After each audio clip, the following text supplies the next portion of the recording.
Dans le prolongement de l'intervention de M. Raoul Cormeille, je vous propose de procéder en deux temps, d'évoquer rapidement deux arrêts qui ont statué sur les actions engagées par des héritiers à l'encontre des MJPM, et puis, dans un second temps, d'évoquer quelques pratiques qu'il faut avoir en tête, mais vraiment très succinctement, pour que vous puissiez agir au mieux dans l'hypothèse d'un tel recours amiable ou judiciaire qui se présenterait à votre égard.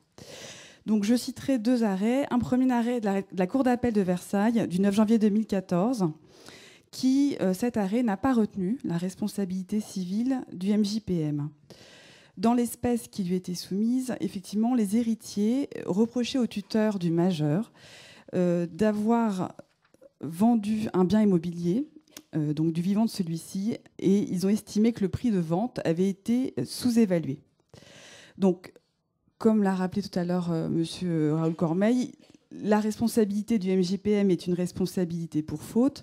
Donc, il appartient aux héritiers d'établir la preuve de la faute, la preuve d'un lien de causalité direct et certain de cette faute, avec un préjudice qui serait subi par le majeur protégé et donc par sa succession.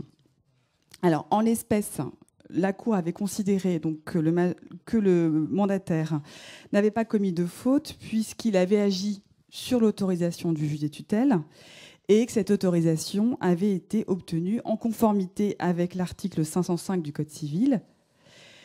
Le juge avait donc dit, effectivement, j'avais bien les estimations qu'il fallait à l'appui de la requête pour autoriser la vente.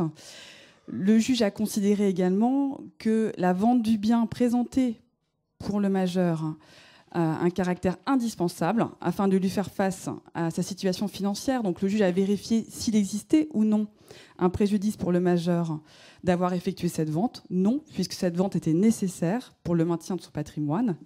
Et surtout, la vente avait été effectuée à un prix qui correspondait à celui du marché. Alors, il faut savoir que la Cour a quand même vérifié si les deux estimations qui avaient été communiquées par le mandataire à l'appui de sa requête étaient conformes au prix du marché. Et dans l'arrêt, on voit que la Cour l'a vérifié, notamment au moyen de la base bien des notaires et d'autres estimations. Alors, j'ai également un deuxième arrêt que je voulais évoquer, qui lui retient la responsabilité d'une curatrice pour faute. Cette curatrice, c'est toujours dans le cadre d'une vente immobilière, avait, avec l'autorisation du juge, donc effectivement assisté le majeur dans le cadre de la vente d'un bien immobilier, mais elle avait postérieurement à cette vente versé, sans autorisation, à l'acquéreur une somme de 60 000 € environ, au motif qu'il y aurait découvert d'un vice caché sur le bien, postérieurement à la vente.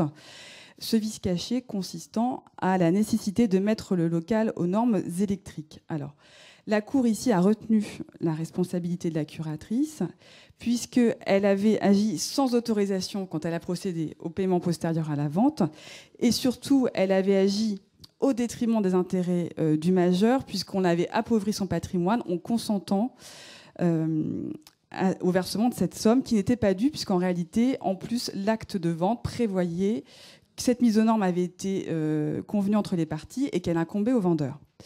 Donc, on est vraiment dans le cadre du concret. Donc, le juge recherche vraiment s'il existe une faute et il recherche effectivement le préjudice, puisqu'il peut y avoir parfois une faute, mais pas de préjudice pour le majeur ni pour sa succession.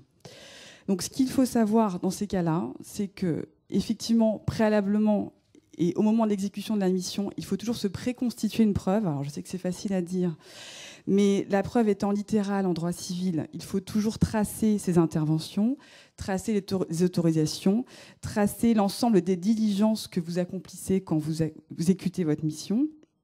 Et surtout, donc, lorsque se présente un recours, qu'il soit amiable ou judiciaire, il faut systématiquement saisir son assureur, en ayant deux règles essentielles à l'esprit.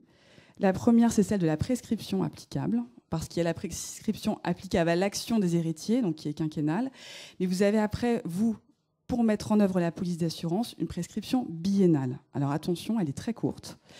Et cette prescription, elle est prévue donc par l'article L114-1 du Code des assurances.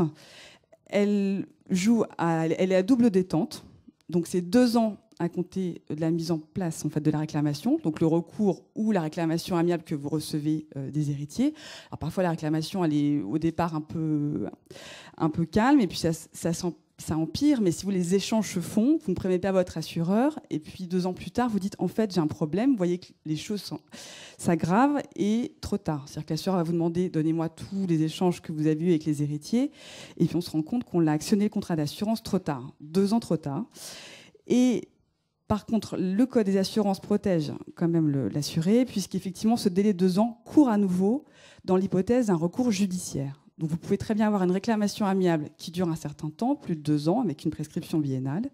Mais après, l'héritier, faute d'accord, qui engage l'action judiciaire. Et là, quand vous êtes assigné en responsabilité civile, vous avez encore 2 ans pour pouvoir faire intervenir l'assureur au procès civil.